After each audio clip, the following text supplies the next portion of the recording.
A militant Islamist group on Monday claimed responsibility for a suicide bomb that killed 7 people at the home of Prime Minister Ali Mohammed Gedi, vowing to continue attacks until US-backed Ethiopian occupiers left Somalia. The US once again violated international law and committed the supreme international crime by bombing Somalia a few days ago.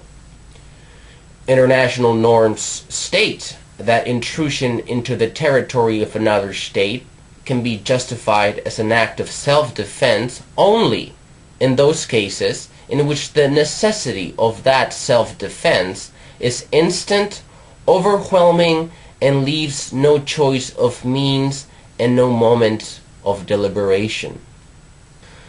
The German government is once again serving its capitalist masters by launching one of its largest repression operations ever ahead of the start of the G8 meeting on Wednesday.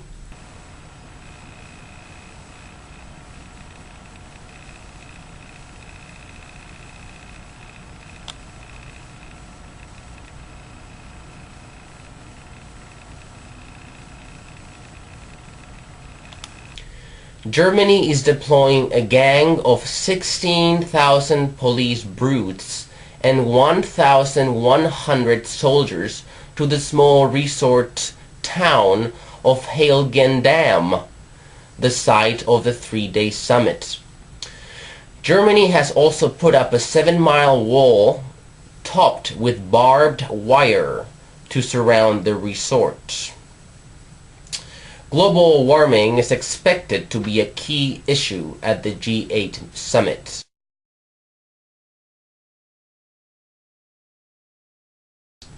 George Bush's new proposal for a climate change strategy rejects setting mandatory caps on greenhouse gas emissions has been widely criticized. Thousands of Palestinians took to the streets across the West Bank today to protest the 40th anniversary of their dispossession and slaughter in the Six-Day War of 1967. A siren was scheduled to sound across the occupied West Bank to mark 40 years since Israel occupied the Palestinian territories.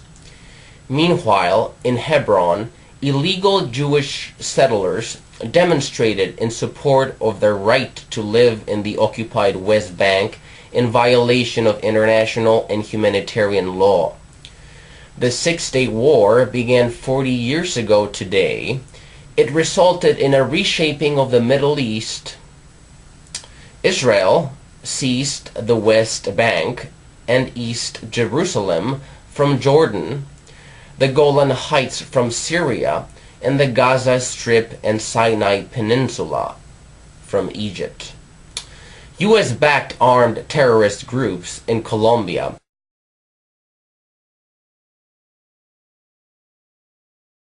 are driving peasants off their land to make way for plantations of palm oil, a biofuel that is less economically risky to grow than coca, and is being promoted as an environmentally friendly source of energy. Surging demand for green fuel has prompted right-wing paramilitaries to seize swaths of territory, according to activists and farmers.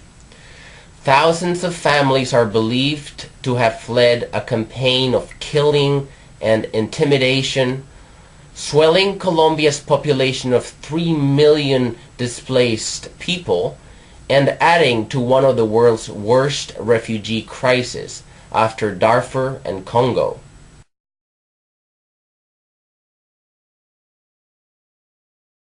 US-backed Pakistani dictator Pervez Musharraf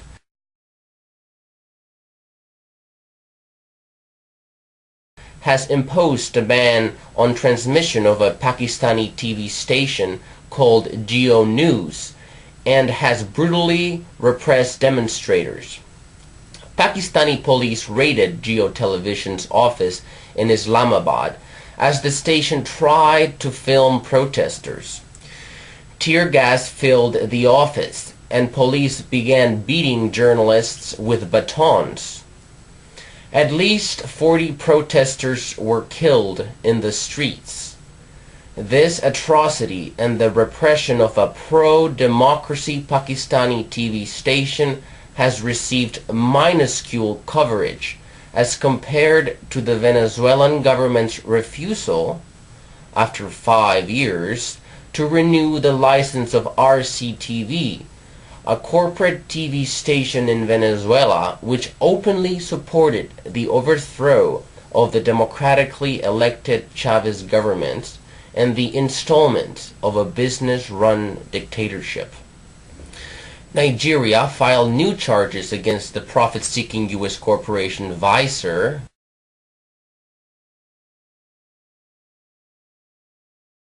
Pfizer Monday, demanding close to $7 billion in damages over the death of children who received an unapproved drug during a meningitis epidemic. Pfizer also stands accused of harming Nigerian children by testing them with the antibiotic Trovan in 1996. The U.S. Food and Drug Administration did not approve the drug for use by American children.